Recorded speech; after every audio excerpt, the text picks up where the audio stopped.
After Katrina hit, we all watched on television this horror story unfold as thousands or hundreds of thousands of people were displaced and crying out for help. Everyone in the country wanted to do something. As the days went on, I got an email from Chuck Sukala that he was going to have a call. Together as an industry, we're going to do something. And I attended that call and I raised my hand and said, I'll help. That was the beginning of my involvement in Katrina relief. Just to put this into perspective, there was like 90,000 square miles that was declared a federal disaster area. And for many of us that lived down there, there was no electricity.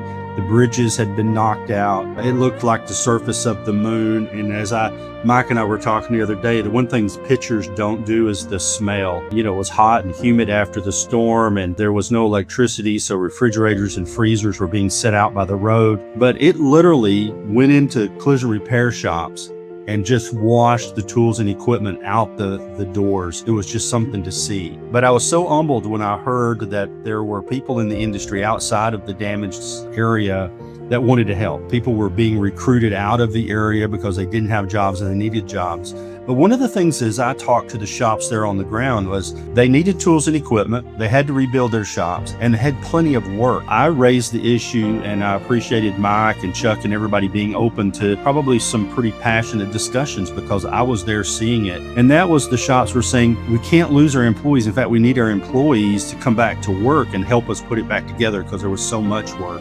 On my second visit back, hearing comments from the guy said, you came back because so many people were coming and wanting to help and they said, we'll be back, and they didn't come back and there wasn't help. And we were very unique, and we were the only industry that in all the hotels I stayed at and the people I chatted with at the hotels, lots of people there to do work for profit, but there weren't like trade groups there to help their own. And I think that's what's so unique about CIF. We were there to help our own, and seeing those guys firsthand, it really impacted me. They said, we fixed this car with your tools, with the tools you sent. It was like, boom, like, wow. They said, we can make a living again. That was extremely impactful then. One of the things that I learned from that, I would encourage everyone in our industry to get involved with CIF, donate, help, support, because we saw firsthand these people didn't have a place to live, they didn't have cars, they didn't have jobs, they didn't have tools to work. It was easy to just give up and to not have hope. And those toolboxes did help them, but the thing that it really did was it gave them hope. That was just what they needed